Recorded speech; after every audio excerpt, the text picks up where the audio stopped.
In a sea of dark fantasy or historical fantasy-inspired difficult action RPGs inspired by FromSoftware's Dark Souls series and its derivatives, it can certainly be difficult to stand out.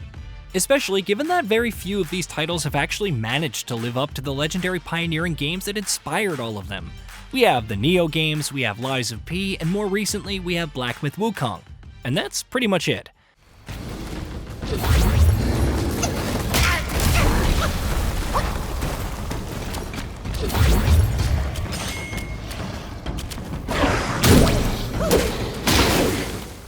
While all other games of that ilk have their own merits, they all also come with their own sets of caveats and jank that keep them from achieving the sort of greatness that the best examples of the game style can deliver on. So, the first Berserker Khazan admittedly did, and still does, have a bit of an uphill climb. After all, with so many games like this being made and released these days, what sets this one apart?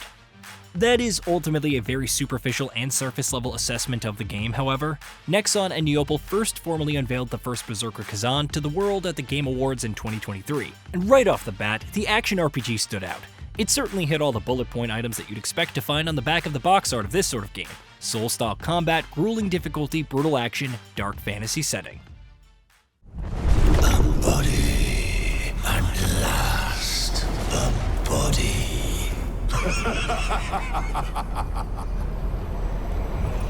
This one we like.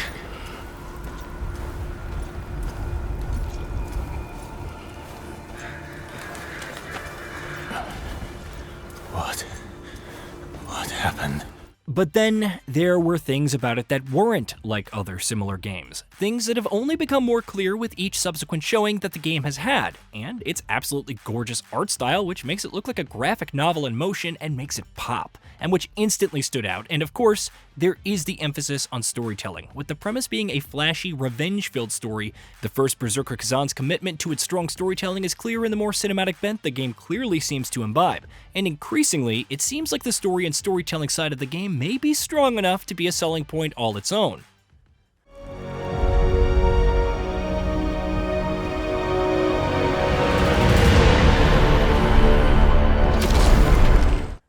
But ultimately, what makes a game like this sink or swim will be the gameplay. The prettiest art style or greatest story in the world won't be able to compensate for clumsy controls or poorly designed encounters, after all. And on this front too, the first Berserker Khazan has distinguished itself more and more with each showing.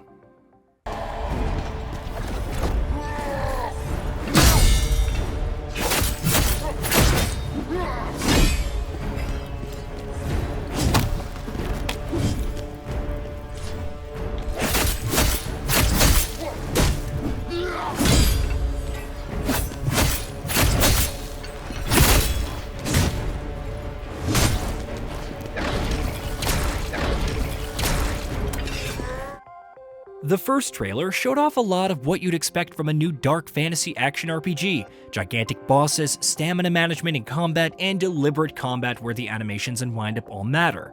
It's the showings since then that have really fleshed things out though, particularly when it's been clear exactly how much like the Souls game the first Berserker Khazan will not be. Don't misunderstand. You will still be saving and leveling up at bonfire-style checkpoints. You will still be using currency to level up attributes. Enemies will respawn every time you rest. If you die, you will have to go and collect all of your lost experience and currency, and enemies will hit hard and will punish you for playing carelessly. That's all very Souls. But, for example, you have a whole skill tree. Actually, you have multiple skill trees, one for your character, and then one for each of the 3 weapon wields in the game, allowing a whole new dimension of build variety and diversity. But the first Berserker Khazan doesn't stop there either, as it layers another progression and customization system on top, a gear-based one that, combined with the attribute-based leveling up and the skill trees, potentially promises a lot more player expression with its systems and mechanics than even veterans of the genre and game style might expect.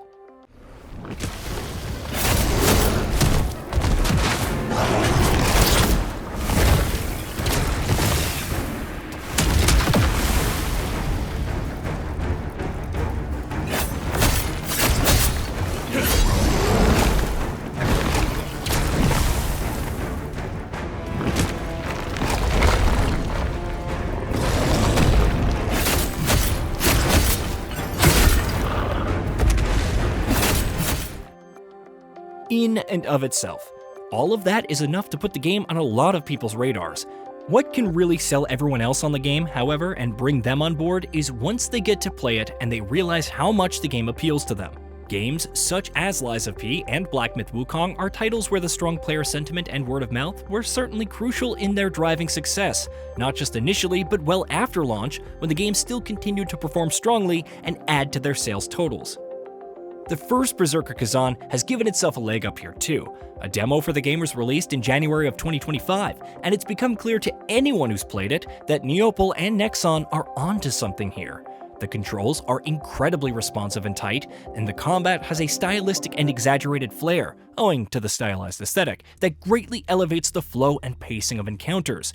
The visual style really does help here, intrinsically elevating the game feel thanks to the way the animations make each action flow into each other, from walking, running, jumping, lunging, slashing, dodging, rolling, and more, and all while maintaining that distinctive stylistic flair that we mentioned earlier. The demo has made it clear that the narrative focus isn't just marketing. At least based on the demo, it is something that the game is taking seriously, and hopefully we can get a satisfying story out of this game that can be understood without having to look up online wikis and fan theory videos on YouTube.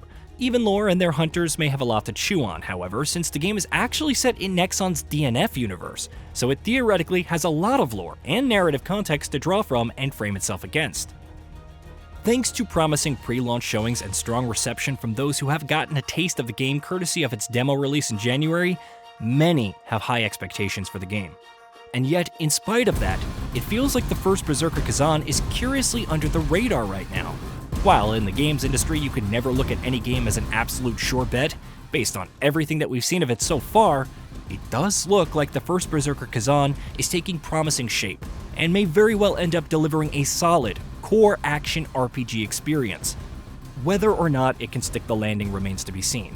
Nexon, after all, has not published a single-player game on this scale previously, so it would be understandable, if crushingly disappointing, if they fumble the landing on some or many of the checks that they're writing and the promises that they're making. But, at least for now, they have our attention. Let's see if the final game ends up substantiating it. At the risk of sounding like a broken record, what we have seen in the lead up to its final release gives reason to be optimistic, to say the very least. Hey, did you know that we at GamingBolt upload new videos every day? Stick around, drop a like, subscribe, and hit that bell, and let us know what kind of content you'd like to see in the future with a comment below.